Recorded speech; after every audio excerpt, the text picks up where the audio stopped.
Alright guys, welcome back to Shawn Art Training. Now on today's episode, I'm going to be talking about self-massage and trigger pointing. Now this is going to be a lead-in video to a discussion topic of my very first visitor for my YouTube channel. I'm going to have Amy Pedersen coming on next week's episodes for topics of stretching and myofascial release / health and care. So today is going to be a very short video as to how to massage yourself, which does mean there'll be a little bit of how to stretch yourself, and then that will be the activity portion to this week's videos, and then this week's videos are coming to you guys on Thursday and Friday of this week. So, with that being said, today's video is all about stretching and massage. So, first things first, I wanted to go over a tensegrity model with you guys. The human body needs to be looked at as a whole. The reason that it's important to understand this is that if you have an over tight or overactive calf muscle, sometimes stretching your back is going to give the calf the release. Vice versa, the same way. Sometimes if your back, say over here, is stiff, if you stretch your calf over here, you're gonna get a release. So looking at the body as a whole when you do your stretching and your massage is where you're really gonna benefit. If you think to yourself, I'm gonna stretch my bicep because my bicep hurts and that's the only thing that I need to do, you're gonna get some relief, but you're not gonna get a whole muscle release, because the bicep ties into the pec major and the pec minor, and then it also ties into the flexor digitorum and the extensors and a bunch of other things. So just stretching your bicep is not sufficient enough. Stretching your pec is something that will help. Stretching your forearm is something that will help. Stretching more than one muscle to help release an area is what you want to be thinking. So today I'm going to use the chest as the demonstration muscle. So the pec major kind of goes right across the entire chest, and the fibers go down and through across the rib cage. So everything ties on and up and into the shoulder capsule. So that means that the pec major is responsible for adduction of the arm, for the pressing pattern of the arm as well, and a bunch of other little ones like extension, and then also forearm external rotation. So when you are stretching, you want to be taking that chest muscle through its ranges of motion so that you are actively stretching and releasing.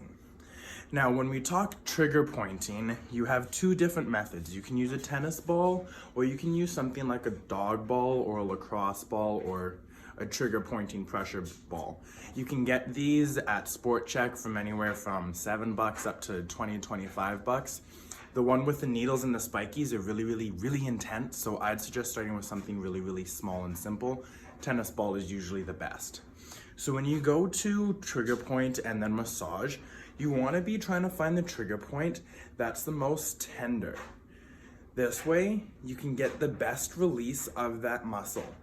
So, and closer to the insertion point of the muscle belly is where you're going to get that release, so you have to be mindful of that.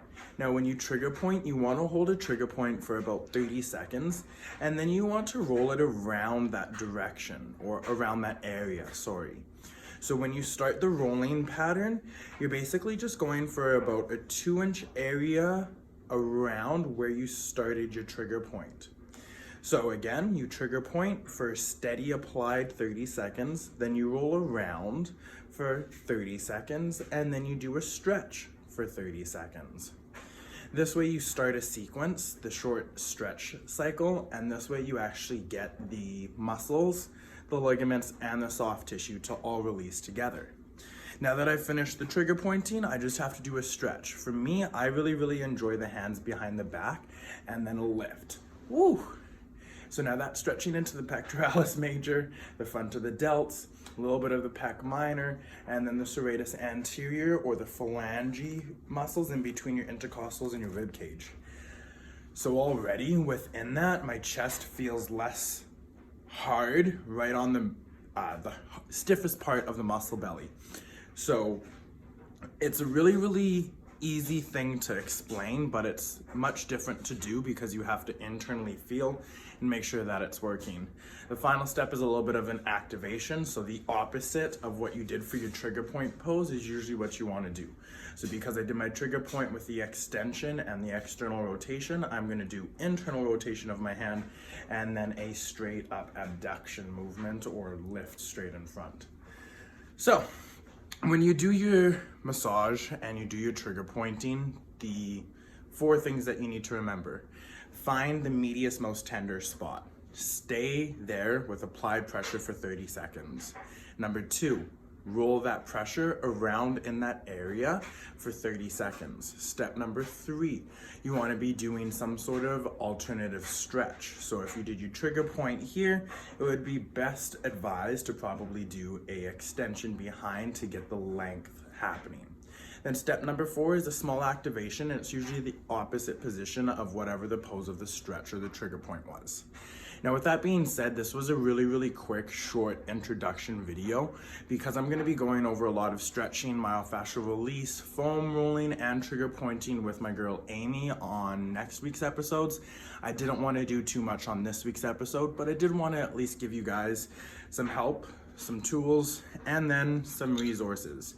If you guys want to understand a little bit more about how the body is connected as well, I highly suggest you looking up tensegrity models or tensegrity explanations on YouTube. With that being said, I hope you guys all have a fantastic freaking week, and I look forward to giving you guys some new YouTube videos come the end of the week. Much love, guys. Catch you next time. Toodles!